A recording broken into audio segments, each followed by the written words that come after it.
नमस्कार, news room में आप सभी का स्वागत है। महाराष्ट्र सरकार को आज तब बड़ी राहत मिली जब मराठा समुदाय के आरक्षण के लिए आंदोलन कर रहे कार्यकर्ता मनोज जरांगे ने महाराष्ट्र सरकार द्वारा उनकी मांगे मान लिए जाने के बाद प्रदर्शन समाप्त कर दिया। महाराष्ट्र के मुख्यमंत्री एकनाथ शिंदे ने मराठा आरक्षण कार्यकर्ता मनोज जरांगे से नवी मुंबई में मुलाकात की और उन्हें जूस पिलाया, जिसके बाद आंदोलनरत कार्यकर्ता ने अपनी अनिश्चितकालीन भूख हड़ताल समाप्त कर दी। जरांगे ने इस बात पर संतोष व्यक्त किया कि सरकार ने मराठा समुदाय के लोगों के उन सभी रिश्तेदारों को कुणबी जाति प्रमाण पत्र जारी करने के लिए एक अधिसूचना जारी की है जिनके रिकॉर्ड पाए गए हैं। उन्होंने नवी मुंबई के वाशी में यह घोषणा की। हम आपको बता दें कि जरांगे शुक्रवार रात को वाशी पहुंचे थे और वह और उनके हजारों समर्थक रात भर वहीं रहे। जरांगे ने शुक्रवार को एक नई मांग करते हुए कहा था कि जब तक आरक्षण का लाभ पूरे मराठा समुदाय को नहीं मिल जाता तब तक महाराष्ट्र सरकार अपनी मुफ्त शिक्षा नीति में संशोधन करके इस समुदाय के सभी लोगों को इसका लाभ दे। उन्होंने राज्य सरकार द्वारा जारी किए गए 37 लाख कुणबी प्रमाण पत्रों का आंकड़ा मांगा था।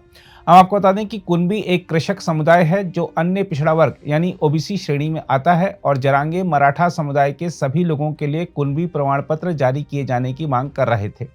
अनशन समाप्त होने के बाद महाराष्ट्र के मुख्यमंत्री एकनाथ शिंदे और मराठा आरक्षण कार्यकर्ता महेश जरांगे पाटिल ने नवी मुंबई में छत्रपति शिवाजी महाराज की प्रतिमा पर माल्यार्पण किया। इस दौरान जरांगे सरकार के फैसलों से पूरी तरह संतुष्ट नजर आए। हम आपको यह भी बता दें कि मनोज जरांगे ने दावा किया था कि महाराष्ट्र में अब तक 54 लाख रिकॉर्ड मिले हैं जिनसे पता चला है कि मराठा समुदाय के सदस्य कुणबी समुदाय के हैं।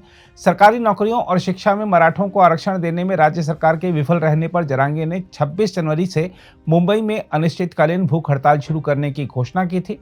हालांकि महाराष्ट्र के मुख्यमंत्री एकनाथ शिंदे ने जरांगे से मुंबई की ओर नहीं बढ़ने की अपील की थी और इस बात पर जोर दिया था कि इस मुद्दे पर राज्य पिछड़ा वर्ग आयोग काम कर रहा है। शिंदे ने कहा था कि राज्य सरकार ने महाराष्ट्र राज्य पिछड़ा वर्ग आयोग को अपने काम में तेजी लाने और राज्य सरकार को रिपोर्ट सौंपने का निर्देश दिया है।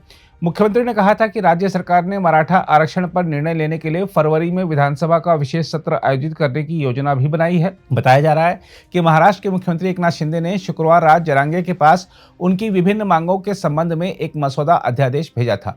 मुख्यमंत्री कार्यालय के एक बयान में कहा गया कि शिंदे ने मांगों पर चर्चा करने के लिए अधिकारियों के साथ बैठकें की और बाद में कार्यकर्ता से मिलने के लिए एक प्रतिनिधिमंडल मसौदा अध्यादेश के साथ भेजा। प्रतिनिधिमंडल में सामाजिक न्याय विभाग के सचिव सुमंत भांगे, औरंगाबाद मंडलीय आयुक्त मधुकर अरंगल, मुख्यमंत्री के निजी सचिव अमोल शिंदे और अन्य लोग शामिल थे। बताया जा रहा है कि हजारों समर्थकों के साथ पड़ोस के नवी मुंबई में डेरा डाले हुए जरांगे ने अपने सलाहकारों के साथ मसौदा अध्यादेश पर चर्चा की और उसके बाद अपना अनशन समाप्त करने की घोषणा की। देखा जाए तो यह राज्य सरकार के लिए बड़ी राहत की बात है, क्योंकि जिस तरह से जरांगे को हर तरफ से समर्थन मिल रहा था उसके चलते चुनावी मौसम में सत्तारूढ़ गठबंधन की मुश्किलें बढ़ने लगी थी। अगर आप भी लेना चाहते हैं देश दुनिया की तमाम जानकारी तो आज ही सब्सक्राइब करें हमारे चैनल को। साथ ही नीचे दिए बेल आइकन को जरूर दबाएं ताकि हर अपडेट आप तक पहुंच सके।